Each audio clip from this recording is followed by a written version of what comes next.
Hey guys, welcome back to the CulePodcast. Welcome back to another episode, season 5, episode 5. Hopefully, you guys are having a fantastic Friday. Hopefully, you guys are enjoying or had a wonderful Thanksgiving with the family.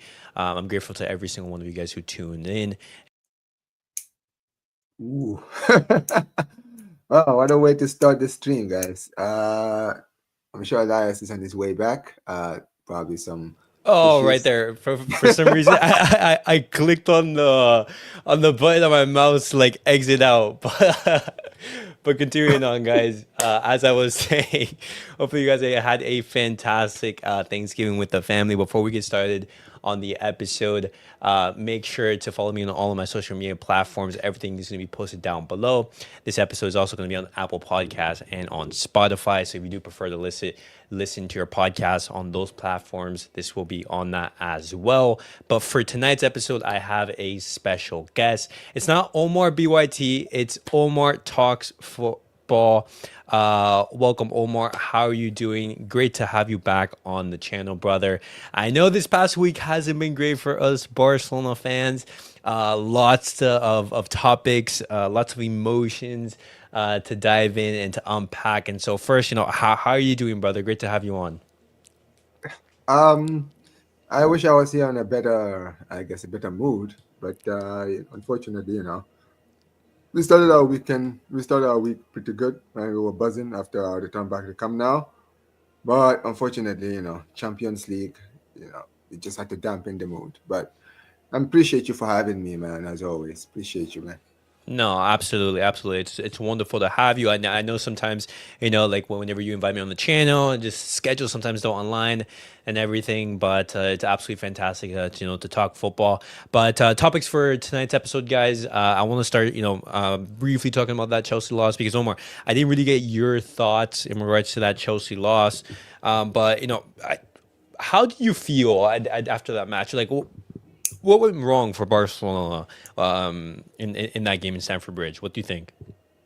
Multiple reasons. There are so many different reasons. Didn't like the lineup. I think the lineup was poor. I didn't Okay. think Kunde should have started in this game. I think the partnership of Kobashi and Araujo was probably the worst combination we could have brought on the pitch. I would have honestly seen a Christensen in this game, but we have seen that Christensen didn't clearly have a future in this club, even though we don't have good defenders. It's embarrassing, right? Kunde has been poor since he's been back, since the start of the season. Yeah. Eddie Garcia has actually looked better at right back, and we have all seen that. We've been calling for it. The midfield, putting Eddie Garcia in that midfield, is a travesty. What has Casado done to earn that? Casado was one of our better players last season. Yes, he's not had a great start to the season, but he's not been so bad that he's been treated the way he's been treated. It's truly embarrassing, right? The midfield, I mean, Fermin and De Jong, Frankie De Jong, once again, big game, ghost. Yeah. I've been giving him his praises, but this is the kind of games when I want to see what you're capable of. It's games like this in the Champions No. League, but you don't turn up, and it's becoming a pattern. It's becoming a big pattern. The attack, completely dreadful. Ferran Torres, tired of seeing this guy in my starting 11. Tired. I That told people miss, bro. he's That miss. he's a bench player. Elias, since I've known you on YouTube, you're someone I've known on YouTube. I've always told you this guy should never be started for a club like Barcelona if we're serious about trying to become one of the best teams in Europe. He cannot, right? And Yeah. once again, he goes missing in a big moment because he's not a good starter. He's a bench player. He does his best work from the bench, and that's the thing. And the game, disgusting. We had a chance to take the lead, but Yeah. surprise, surprise, Ferran Torres missed it when it matters Mm-hmm. most. Yeah, you can score a brace when the pressure is off against Bilbao, but guess what? In this game, I needed you to turn up. Where were you? Yeah. Nowhere. Completely ghost. Completely ghost. Unacceptable. Our attack, Yamal. My goodness, bro. My guy was completely locked out of this game. Omar, sorry to cut you off, but is there a clicking on your end and everything? Yeah, it's my yeah, my bad. It's this. No worries. I was thinking like, is that me? Like, like, do I have No, that that was me. clicking My noise? bad. I didn't know it was that loud. Sorry about it. But No, the no point worries. is- But sorry to cut you off. no, you're good. You're good. So Yamal, like I mentioned, completely locked off. And this is the thing, man. He's been this season so far. He's not turned up in any of our big games. If we're all going to be honest. We know he can turn up in the big moments. We've seen him turn up in big games before. But brother, he has not turned up in a big game for a very long time. We've seen it in Madrid. We've seen it against PSG. We've seen it against Chelsea. Nothing. Completely nothing. Dreadful in all these games. I'm sorry. Not good enough. You're the number 10 now. People are going to be saying, oh, but he's young. No. He's now the number 10. It comes with a responsibility. You're now one of our better players. You're going to be under the microscope. Every single performance or lack thereof is going to be under the microscope. It is not good enough. And this is the thing, man. Like nothing went right in that game. And then we got a player sent off in Araujo. And just like clockwork, this team never recovers. Like, bro, it's like every time we go down to 10 men, we just feel sorry for ourselves. It's embarrassing. Yeah. This is not my club. At the end of the day, this is not the club I grew up supporting. I'm sorry. Yeah, you go down to 10 men, you firm it. Teams go down to 10 men and are still able to go on. Well, why is it that when we going down to 10 men, I already knew what time it was. I gave up. Why should I be giving up as a fan? It's because I've seen it too many times. In big moments. In the Champions League. Yeah. When I need this team to turn up, the players turn up, they don't. So, yeah, man. No, I mean, right there, like, that frustration is felt by a lot of Barcelona fans, because in the first half, I thought it was actually, before Ronald Araujo was sent off, I thought it was actually, I would say like even. Chelsea, they did have the better of the occasions, but it wasn't, like Chelsea were absolutely demolishing us. From my point of view, obviously, they scored really early on. The goal was disallowed. Ferran has that big chance in the opening minutes where, if Ferran scores that chance, it's a completely different game, and we're talking about, a result that Barcelona, could have, I don't know, clinched an away result at the bridge and everything. But who knows? It isn't a guarantee that Barcelona were going to get a result if Ferran Torres were to score that. But in those key moments in the Champions League, in the big games, I'm sorry, me, who hasn't played, football regularly and, goes, I would say like once a week and everything, just to play with friends, I can finish that. A majority of us fans can say, hey, if we're put in that situation, we can finish that. Yep. Ferran, it's unexcusable for you to miss that. And then, of course, the elephant in the room is Ronald Araujo, because Ronald Araujo, in the 40th minute, around there, he commits a huge mistake. He fouls Cucurella in a no-nonsense, absolutely just tackles him, and he's sent off, rightfully so. And I think that was just a summation of some of the frustration that Barcelona they were feeling. And then the second half, obviously, I think things could have played better, but Chelsea, after the red card, that's when, things were wrapped up and done and dusted. But in the time that Barcelona, had in that second half, we really didn't do much. Chelsea were dominant. Barcelona, they made some changes. They were trying to hit Real Madrid. I was just looking at the comment, but they were trying to hit Chelsea on the counter and everything like that. But looking at this whole Araujo situation that has now played out, and then this is one of the topics that I do want to talk about. In reports coming out on how he's feeling, how he's affected mentally and everything. How do you see this whole Araujo situation playing out in him in regards to his future at the club and everything? How do you see that playing out? Because my stance is we can never see Ronald Araujo in a big game for Barcelona, and eventually the sale is going to happen, and it's when, not a matter of can we get Ronald Araujo back to his best level? How do you feel about that? He's not good enough for this club. Because here's the thing, playing for Barcelona is not for everyone. We gotta keep it objective. This is a club. Like, if you talk about high pressure club, this is it. When it comes to Barcelona, Real Madrid, there is no mercy. Every single mistake that you do will be under the microscope. And here's the problem with Araujo. The guy has done this too many times in the Champions League. Last season he did it. He did it the season before. He got sent off against PSG 2 seasons ago in the Champions League. Cost us in the big game his red card. In this game, we were 1-0 down, but there was still a chance of us coming back into that game. That red card completely changed the game. It changed the formation. It changed everything. We completely fell off after that red card. No coincidence. And here's the thing. People are gonna be like, but you have to empathize with them. Look, man, I'm someone who, I deal with my own issues. Like I have my own mental health issues. So I don't like to, sit here and feel, not empathetic for people like that because I've been through it, right? Yeah, of course. But I understand, and Araujo, and this we need to understand, that football is a merciless game, especially when you're playing for a big club, and it's not for everyone. So for Ronald Araujo to be like this, brother, this is not the club for you. I'm sorry, but this is not the club for you. Because the fans are not going to change. No one is going to change. Bro, if you think we are the only ones like this, every big club acts like this. Every big club acts like this. When you make a big mistake in the big stage like that, guess what? The fans will be on your neck. Yeah. I'm sorry, right? So this whole thing with Araujo, I'm sorry, right? I don't feel as bad as many people think I should, because I'm looking at it and saying, Araujo, you should have known this. You should have known this. At the end of the day, you being mentally like, what is bothering you? Are you angry with yourself? Are you frustrated with yourself?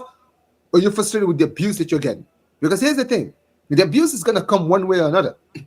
Araujo should have learned his lesson. And here's the thing. And this is why I don't think Araujo should be at this club anymore. Because if you look at Araujo, he wasn't always this bad. There was a time Araujo was considered one of the best up-and-coming center backs in the world for a reason. No, Omar, but not even just the up-and-coming, just pure, one of the best center backs in the world. When you look at that 2022-23 season, with he was Christensen, amazing. And I think the first season for Koeman, under Koeman as well, he was absolutely amazing. He was one of the few bright spots into the team. And I asked, where has that defender gone? But that's the point. When everything changed, it was in that PSG game. He was never the same. Like, you can literally draw the line in the sand in this brother's career.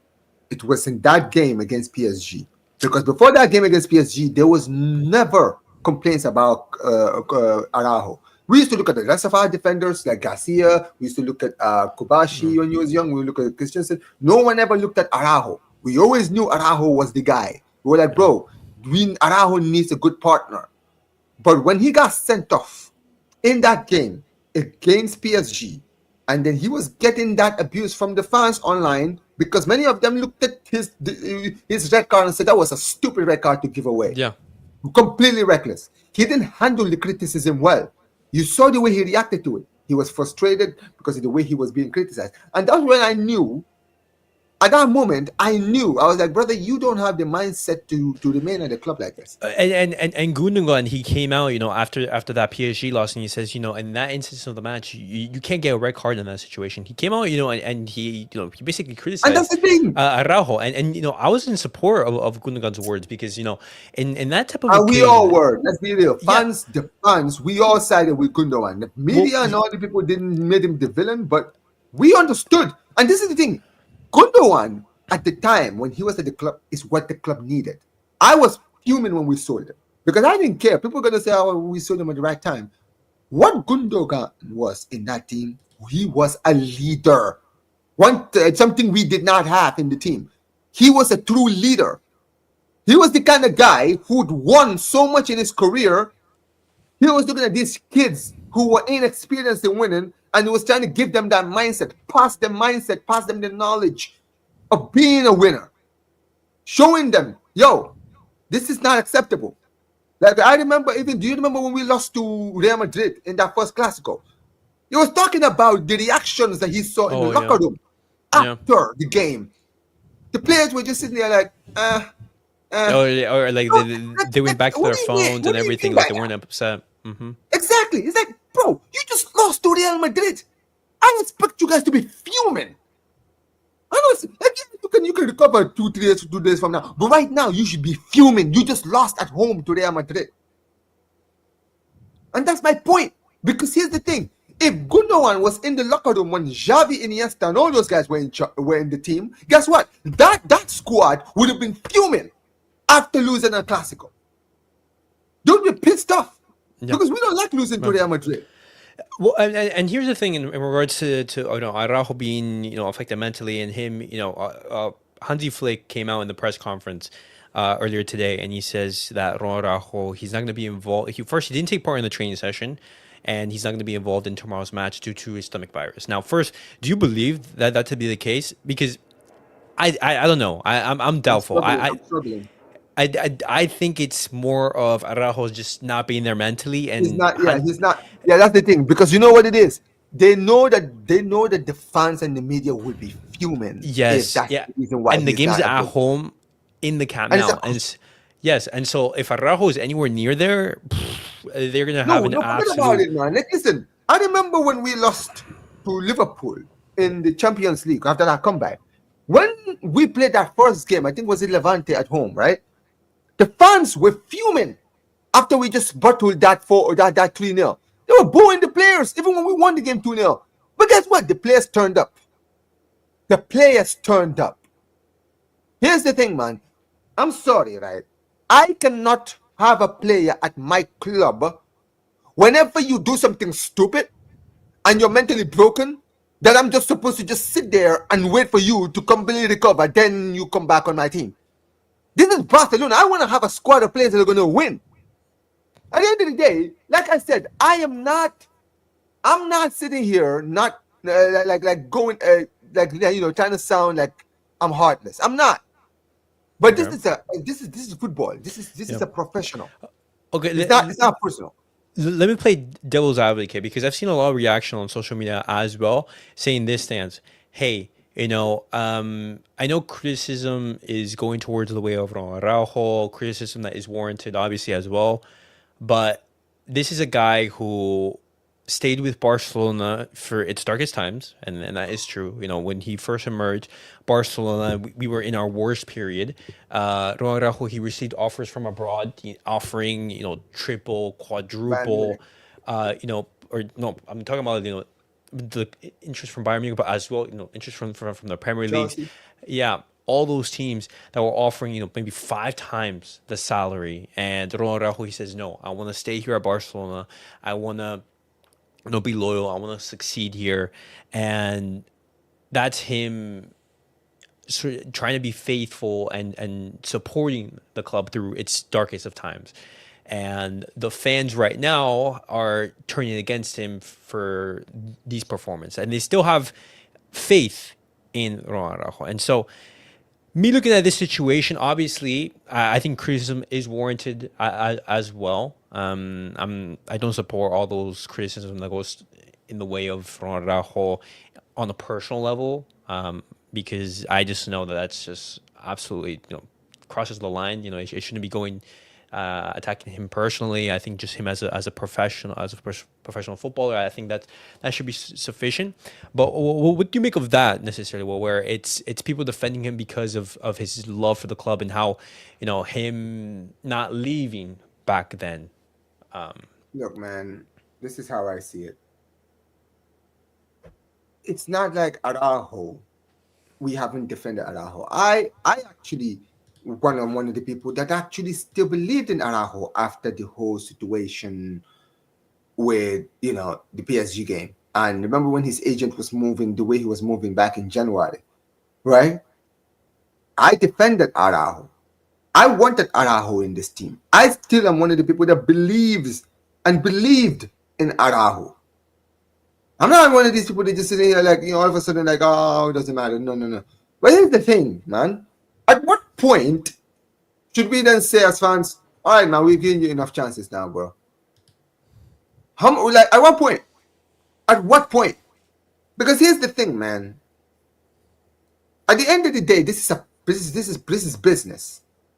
Okay? Barcelona are in the business of winning trophies. And in order to win trophies, you need to have players that are going to be locked in. My point is, when you're playing football, sometimes things are not going to go your way. Sometimes you're going to do something stupid like what Araujo did. How are you going to recover? It's about how you recover from something like that. Do you say to yourself, this is on me? That defeat is on me. I was reckless. I was stupid. I shouldn't have gotten myself sent off like that. Yeah. I should have been much smarter. But I promise you all, I will make it up to you guys. I will play my best football from now on. Give the fans something. Tell yourself that and go out there and prove yourself. Don't make a mistake and then crawl down in the corner and feel sorry for yourself. I'm sorry, bro. You make a mistake, you're gonna crawl in the corner. No, bro. For a club like Barcelona, you can't do that. If you crawl in the corner and feel sorry for yourself, bro, you can't be here. You can't be here, bro. Because clearly you don't have the mindset, bro. I'm sorry. No. You don't have it in you. It's nothing personal. You just don't have it in you, bro. You don't have the winning mentality. You only have the mentality when things are going your way. When things don't go your way, you break and you go and sit in the corner. That's not what we want. We want players that are willing to make mistakes and learn from their mistakes and get back up the next day and be better. Okay. That's the difference. And so, looking at for the rest of the season, what do you think Araujo's role is going to be? Because Hansi Flick has been playing Araujo in the biggest of games. For the majority of them, when Araujo has been fit, he has started in these games. Eric Garcia has started maybe, I would say, a handful of them, but it seems the partnership that Hansi Flick favors is Cubarsí and Ronald Araujo.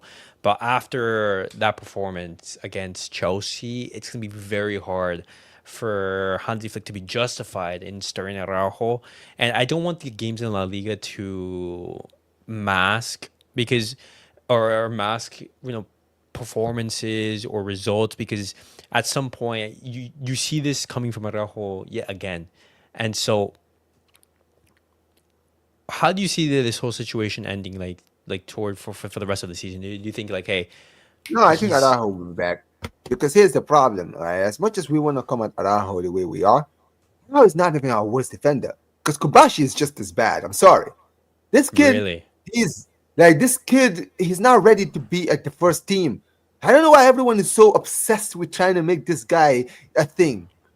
I don't know why. The fan base are so obsessed with trying to make this guy the next big thing in defense. They don't just want to let him grow slowly. They just want him to grow rapidly. Take your time with him. This kid is being thrown into wolves, and you can see his inexperiences in games, and it's killing him because people are criticizing him. And sometimes I don't feel nice. I not criticize him, but I don't feel good criticizing him because I know it's not 100% his fault. He's not ready for the first team. We're just throwing him in there, just expecting him to just sink or swim. You understand what I mean? So Okay. for me, unfortunately, I don't think and this is the thing. He doesn't want to play Christensen. That's another thing. For some reason, this manager refuses to play Christensen, even though when Christensen is available, it's actually looking good. I don't care if people are gonna be like, "Oh, but Omar, he's never fit. He's never available." I don't care. I don't care. At the end of the day, when he is fit, he is always consistently good. Yeah. That's Yeah. what I want. I don't care about the other stuff. The other stuff we can deal with the other stuff later, right? But if he's available, if he brings something different in our defense, then you gotta start him. You understand what I mean, right? And Eric 100%. Garcia, I would have started Eric Garcia in defense, but I don't want Kunde anywhere near that right back position. So I'm just he's like, been brother, awful. yeah. So for me, I would honestly rather see an Araujo Christensen partnership because I know it worked in the past. Play these two. Why is it that we, Elias, throughout the start of the season, we've had these two players, right? At some point be fit. And not once have we tried to put these two as a centre-back partnership when we know it's worked in the past. Oh, okay. So for this, game against Alavés, because I then want to switch gears and I want to talk about tomorrow's match, because we've been negative. We've been talking players underperforming. We've been talking about that Chelsea game, but we have to pick ourselves back up. Football keeps on going. Barcelona have a game tomorrow in which we have an opportunity to clinch back that number one spot in La Liga and get the 3 points. And so on a positive note, how can Barcelona revert the situation? We return to the camp now. We're gonna have Pedri back. He's gonna be available. Hansi Flick, he said he's most could likely, get a majority Maybe he'll of be the from the minutes. bench, potentially on the bench. Yeah, Hansi Flick says for 100% said he's not going to start, but he's going to be coming off the bench. He even hinted at potentially coming on in the first half off the bench, and that caught me off guard. I was No, thinking like, whoa. I was thinking no, like, no. whoa. He's But Alavés, man. I don't see him. I don't see him playing like a lot of minutes. I see him maybe playing maybe like probably like the first 30 minutes, last 30 minutes of the game, last 20 minutes of the game. Just trying to get him on the pitch and trying to get him some match fitness and stuff like that. But as far as this game is concerned, it's the perfect game for us to bounce back. Absolutely, right? Back at the Camp now. We yeah, cooked last week against Athletic Bilbao. So now Alaves is next, and with the big game coming up, another big game, and this one is crucial to our title race against Athletic coming up next yeah, week. I next expect to Tuesday. see a reaction from this game. I think more than anything else, that's what the fans want. Here's the thing. I've said this, right? I've learned to accept the fact that Barcelona, this Barca team, they can do it in the league. They can't do it in the Champions League. So in the league, I always have a different kind of mindset when I am talking about Barca in the league and Barca in the Champions League. So in the league, I'm confident in this team. I'm confident that these players can get it done. I'm confident we're going to win, and I think we're going to win big in this game, right? Even though Araujo is not available, I think it's probably going to play Kubash and Christensen maybe. But listen, if we see Kunde again in this lineup, I swear to God, I think a lot of these fans, No, I think I might be done. You know what no, I'm saying? no, because I'm actually in agreement with you. I want to talk about the lineup because I think there could be a couple inclusions, and I want to see some Yeah, so changes. Christensen is the first one I would. Like, I'm sorry, he's available. He's available. Play him. He's available. Play him. We don't have Araujo is not even in the team. So clearly now we actually need to play Christensen now. Start him in this game with Kobashi. You understand what I mean, right? Okay. Midfield, Casado, they say Casado could start. It's about damn time. Start Yeah. him in this team. You understand what I mean, right? Alongside Dion Ku. Danny Olmo. Fermin Lopez is injured now. Danny Olmo needs to start pulling his weight. He's been shocking throughout this season. Losing Fermin is huge for us. But now it is time for Danny Olmo to bring back that formula he had last season. It's about damn time.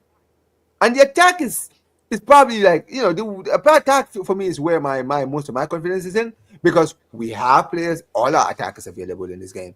Raphinha Yeah. is back, Rashford is back, Lewandowski is back, Fernandes is in the team, and so is Liama. Now, I think that Flick might go different ways. I don't know. I'll be honest, right? He could do anything. He might just decide in this game to drop Yamal and put Raphinha on the right hand side, and put Rashford in the left, and put Lewandowski in the attack, right? Which, honestly, I would prefer. I don't think he's gonna. I think he might start Yamal in this game, but honestly, for me, I think Yamal has played so many games, right? Right, and right now Yamal, his morale is very, very low. I would honestly start Raphinha in this game on that right hand side and bring Oh Yamal in the wow. second half. Start the second half. You understand what I mean, right? Maybe take off Okay. Raphinha at halftime, right? Take off Raphinha at halftime, bring on Yamal, right? And then Yamal will actually have some spring in his step. He's gonna have that anger from not starting the game. You understand what I mean, right? He could just come in and just start ripping it, right? Okay.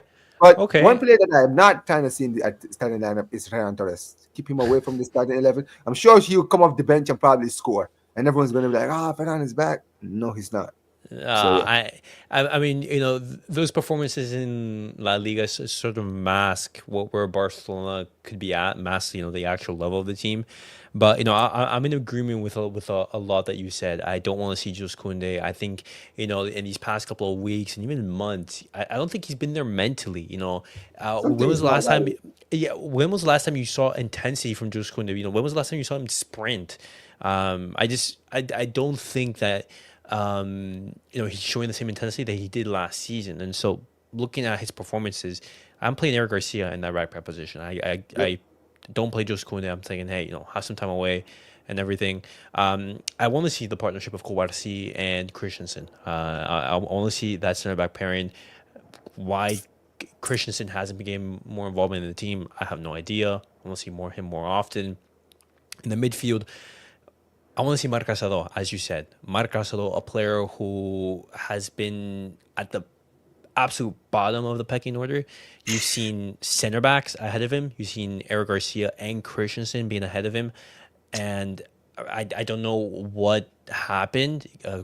When you saw last season, the best Barcelona was with Pedri and Marcasolo at the base. I want to see Casado back, Frankie de Jong as well. In the front line, there were some rumors, there were some ideas of people experimenting, say, hey, move Lamine centrally, put Raphinha out on the right.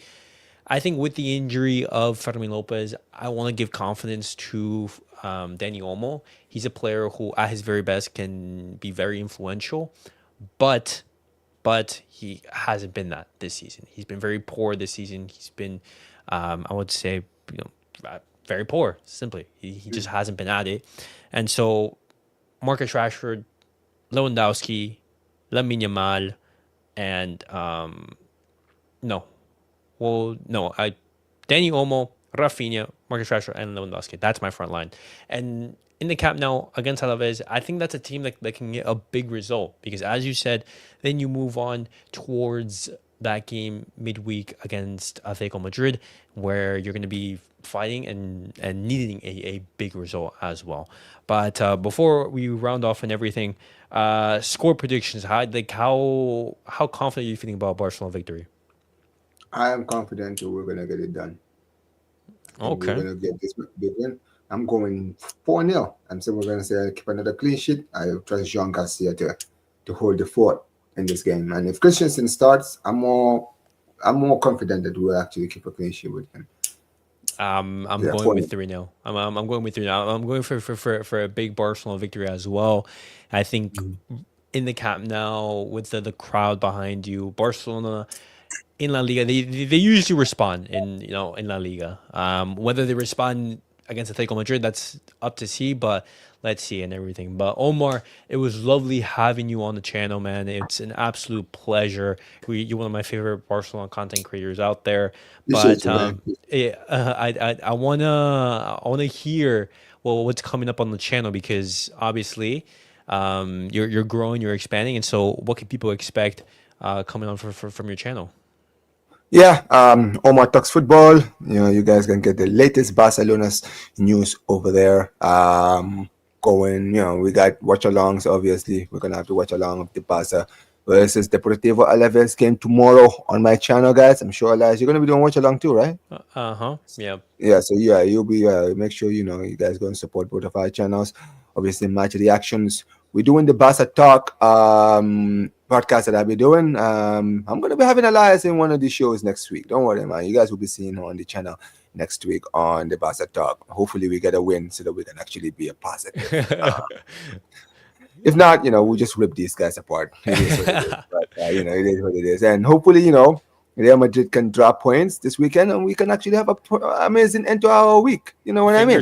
Fingers crossed. Finger crossed for Real Madrid. Yeah, man. But appreciate me. And also, guys, final thing, on the road to 5K, guys, literally like 50 subscribers away, trying to get to 5K before New Year. So yeah, man, big up to every single one of you guys.